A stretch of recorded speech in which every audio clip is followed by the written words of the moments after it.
warahmatullahi wabarakatuh. Perkenalkan, nama saya Arsya Syarif dengan NIM B1B1211104.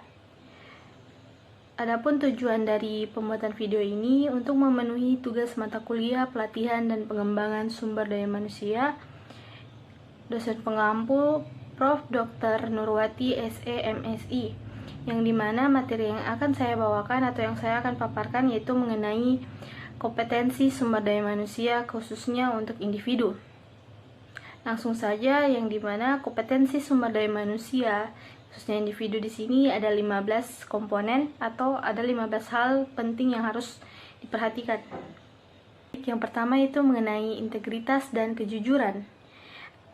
Menurut David Cobb dalam Western University, integritas adalah konsep yang menggambarkan bentuk kecerdasan manusia yang paling tinggi, yang dimana integritas ini mencakup mengenai kecerdasan terpadu yang canggih dan penghayatan yang mendalam atas proses yang pernah dicapai atau yang pernah dialami dengan suatu cara yang melampaui kreativitas, nilai-nilai, keterampilan intuitif dan emosi, serta adanya daya analitis rasional.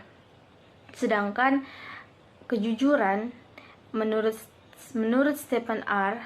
Covey, yang dimana menurutnya kejujuran itu mengatakan kebenaran dengan kata lain atau menyesuaikan kata dengan realitas yang ada. Nah, itu mengenai integritas dan kejujuran. Dan integritas dan kejujuran ini merupakan dimensi yang sangat penting dalam membangun kepercayaan dalam suatu organisasi. Selanjutnya yaitu mengenai kendali diri dan kesadaran diri, yang dimana kendali diri ini adalah kompetensi yang terkait dengan efektivitas personal, kemampuan untuk selalu menjaga atau mengontrol emosi agar selalu dalam keadaan positif. Dengan mengelola emosi melalui kendali diri, maka energi positif akan selalu mengalir dan menggelorakan motivasi individu dalam bekerja. Dan kesadaran diri adalah kemampuan untuk memahami dan mengakui secara mendalam mengenai suasana hati seorang individu. Ketiga yaitu mengenai pengembangan diri, yang dimana pengembangan diri sendiri merupakan kompetensi yang dengannya orang menunjukkan keinginan untuk tumbuh, belajar, dan berkembang terus-menerus. Orang yang memiliki kemampuan pengembangan diri yang baik, mereka akan selalu memperbaiki kapasitas dirinya sehingga mereka tidak pernah merasa puas atas pencapaiannya, atau mereka tidak mudah puas atas pencapaiannya. Nah, di mana kompetensi inilah yang sangat dibutuhkan dalam organisasi. Kemudian yang keempat yaitu mengenai orientasi berprestasi. Kompetensi ini terkait dengan keinginan untuk bekerja baik untuk memenuhi atau melebihi standar kinerja. Orang yang memiliki orientasi berprestasi yang tinggi, mereka akan memiliki kinerja yaitu yang pertama, bekerja untuk memenuhi standar yang ditetapkan manajemen.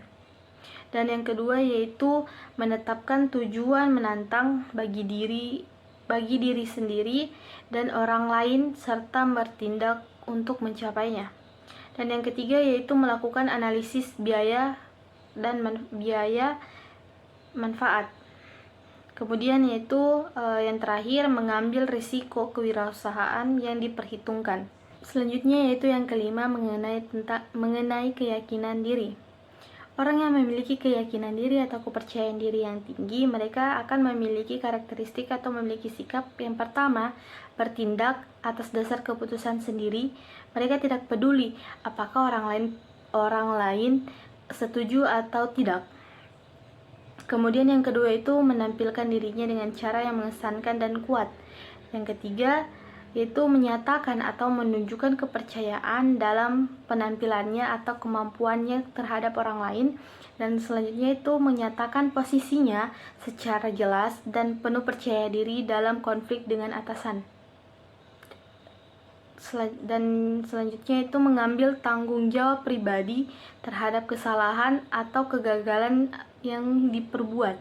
Dan yang terakhir yaitu orang yang memiliki kepercayaan diri yang kuat, mereka akan belajar dari kesalahan yang telah ia lalui dengan menganalisis kinerjanya sendiri dan memahami kegagalan yang telah ia lalui. Dengan hal itu, mereka akan menyempurnakan kinerjanya mendatang. Yaitu komitmen organisasi. Menurut Spencer dan Spencer tahun 1993, komitmen organisasi adalah kemampuan individu dan kemauan menyelaraskan perilakunya dengan kebutuhan, prioritas, dan tujuan organisasi, serta bertindak untuk tujuan keputusan organisasi. Dan menurut Meyer dan Allen, ada 3 komitmen organisasi, yaitu yang pertama komitmen afektif.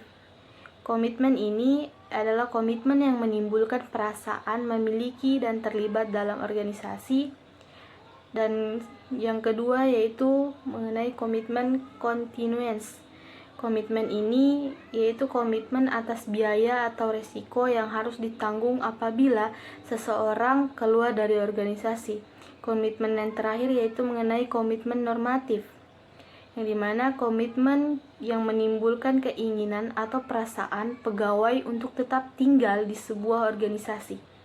Itu saja mengenai komitmen organisasi. Kompetensi selanjutnya yaitu inisiatif dan proaktif. Kita sudah tidak asing lagi dengan kata inisiatif, yang dimana inisiatif yaitu individu melakukan sesuatu atau bekerja tanpa harus diberitahu terlebih dahulu apa yang harus ia lakukan. Sedangkan proaktif yaitu sikap yang digerakkan oleh nilai yang dipikirkan secara cermat, kemudian diseleksi dan dihayati agar menghasilkan kerja yang berkualitas. Selanjutnya yaitu mengenai kreatif dan inovasi. Menurut West tahun 2000, kreativitas merupakan penyatuan pengetahuan dari berbagai bidang pengalaman yang berbeda untuk menghasilkan ide baru yang lebih baik. Dan pengertian inovasi, menurut Swill tahun 2000, inovasi merupakan pengenalan dan penerapan secara sengaja mengenai ide, metode, solusi dan produk baru, yang dimana inovasi melibatkan orientasi terhadap kreativitas dan penemuan. Selanjutnya yaitu mengenai kemampuan kognitif. Kemampuan kognitif di sini ada 2, yaitu kemampuan berpikir analitik dan kemampuan berpikir konseptual. Nah, kemampuan berpikir analitik merupakan kompetensi dalam hal menyelesaikan, memilah, dan membandingkan berbagai situasi secara sistematis menggunakan logika berpikir, mengetahui alasan sistematis, lalu menganalisis dan menyelesaikan masalahnya secara tepat. Dan kemampuan berpikir konseptual merupakan kemampuan untuk memahami situasi atau permasalahan dengan menggabungkan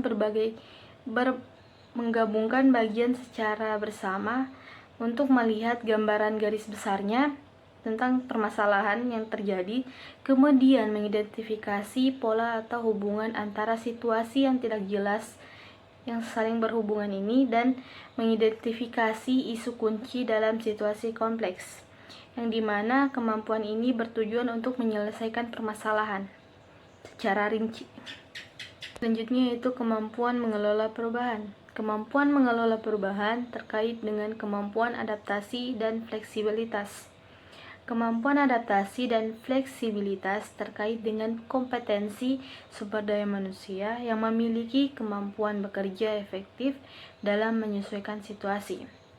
Yang dimana jika dilihat pada gambar ada 3 pilar perubahan, yaitu yang pertama strategi pengembangan kepemimpinan, dan yang kedua yaitu strategi pengembangan organisasi, dan yang terakhir yaitu strategi pengembangan kinerja.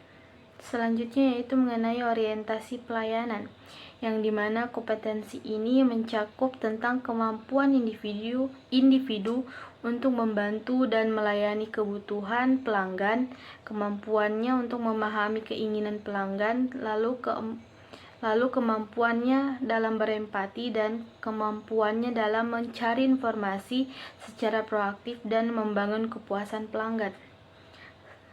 Selanjutnya yaitu mengenai kepemimpinan. Kepemimpinan merupakan salah satu dimensi kompetensi yang sangat menentukan terhadap kinerja atau keberhasilan suatu organisasi. Dan adapun esensi kepemimpinan adalah cara mempengaruhi orang lain dalam mencapai tujuan organisasi yang telah ditetapkan. Kemudian ada 6 gaya kepemimpinan, yaitu yang pertama koersif, kedua otoritatif, ketiga afiliatif, yang keempat yaitu demokratif, yang kelima possessiating, dan yang terakhir itu coaching. Dan selanjutnya yaitu mengenai kompetensi kemampuan manajerial. Kemampuan kompetensi manajerial terkait dengan kemampuan orang dalam kapasitasnya sebagai manajer untuk mampu melakukan fungsi manajemen, yaitu POAC atau planning, organizing, actuating, dan controlling. Kompetensi selanjutnya yaitu membangun kerjasama. Kerjasama merujuk pada upaya menyelesaikan tugas dalam kerangka mencapai tujuan oleh perorangan atau antar satuan kerja, yang dimana masing-masing memiliki tugas yang dilakukan secara sinergik. Dan yang terakhir yaitu mengelola konflik. Ada beberapa gaya dalam mengelola konflik, yaitu yang pertama gaya menang kalah, kedua gaya kalah atau mengalah, ketiga gaya kalah atau meninggalkan, yang keempat yaitu gaya kompromi, dan yang terakhir adalah gaya menang. Itulah 15 kompetensi sumber daya manusia khususnya individu. Jika ada salah kata atau kekurangan dalam presentasi, mohon dimaafkan. Sekian dan terima kasih. Billahi taufiq wal hidayah. Wassalamualaikum warahmatullahi wabarakatuh.